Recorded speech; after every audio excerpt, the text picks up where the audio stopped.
A few years ago, I was working in customer service, got fed up of it, so I optimized my profile, and a recruiter reached out to me with an opportunity. That's how I pivoted from customer service to recruitment.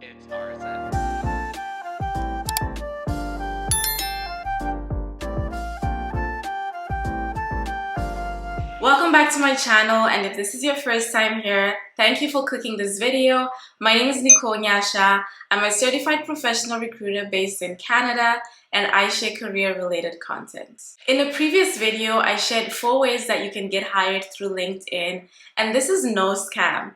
A few years ago, I was working in customer service, got fed up of it, so I optimized my profile, and a recruiter reached out to me with an opportunity.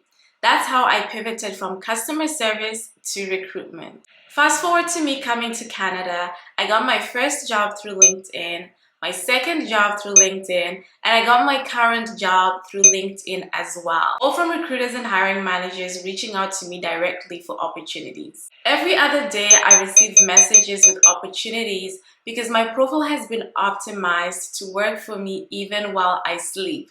And in this video, I want to teach you how you can do the same. So let's get into it. LinkedIn works like a search engine, like YouTube or Google.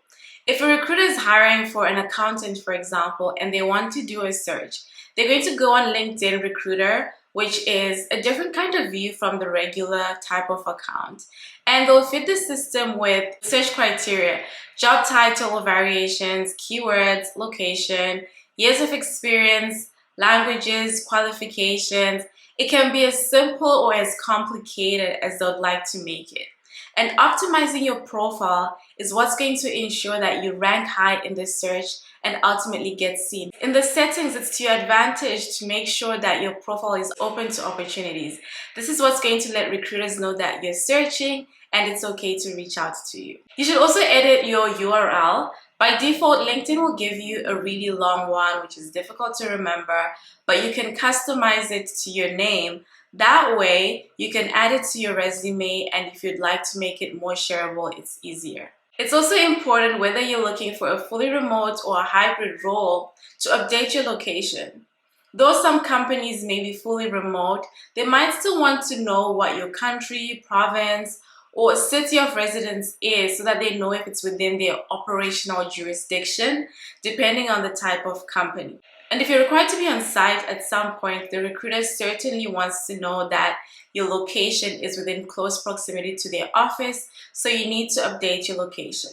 Then if we move on to the profile itself, ensure that you have a high-resolution profile picture and banner. Where some immigrants miss it, particularly those with my skin color, is hiding behind their profile and not putting a picture because they don't want the recruiters to know that they're Black. I've had various conversations with people about this, and it just makes no sense to me because they'll still see the color of your skin during the interview, and if they really wanted to, they can get a vague idea of where you're from by digging deep with the information on your profile. And why do you even want to work for an organization that wants to hire you based on the color of your skin versus merit? Let me also say or mention that LinkedIn profile is not a resume. And so you can, in fact, you should show more personality on LinkedIn. So bring out your lighter and fun side when you're uploading your profile picture.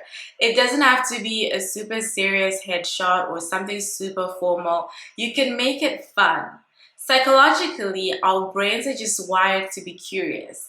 And so imagine a recruiter is conducting a search, and one person on the page, on the search page, has a fun, witty profile picture and everyone else is super serious.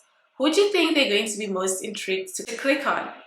Instead of putting your regular job title as your headline, use this space to write a statement about who you are and what you're trying to get into. When I was recruiting at an agency and I was trying to pivot to corporate, instead of just calling myself a recruiter, I used my headline to communicate that.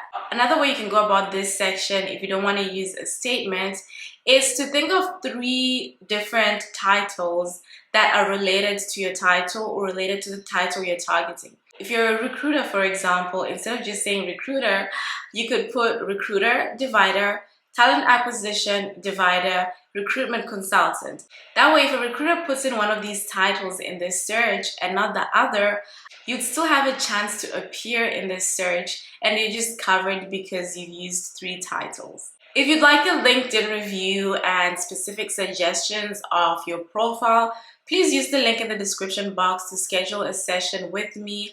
I will go through your entire profile, give you step-by-step guidance on how you can optimize it and position yourself for your target position. Next up is the About section.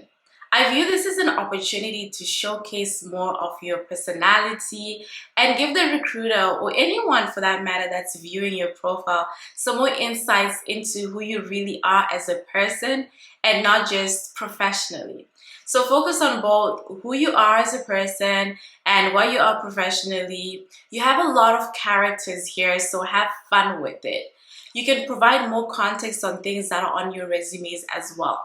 How I've set up my About section, and as a result have experienced a lot of success, is breaking it down into who I am, what my skills really are, what I like doing in my free time, for example, this, YouTube, how I describe myself, and I also added some technical skills there.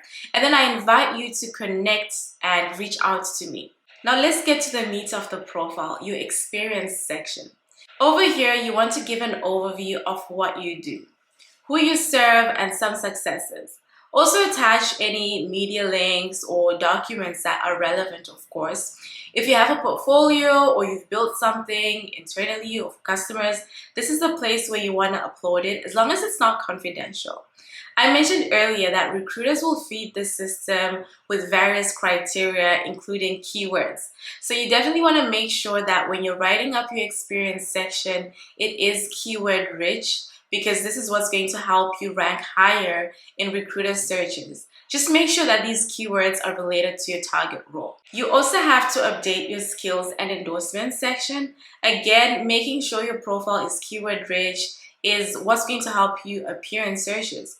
So after you've done your research and determined the right skills for your target role, add them to this section and ask current or ex-colleagues even to endorse you, so that you're building some sort of credibility. And speaking of credibility, recommendations are also really nice to have.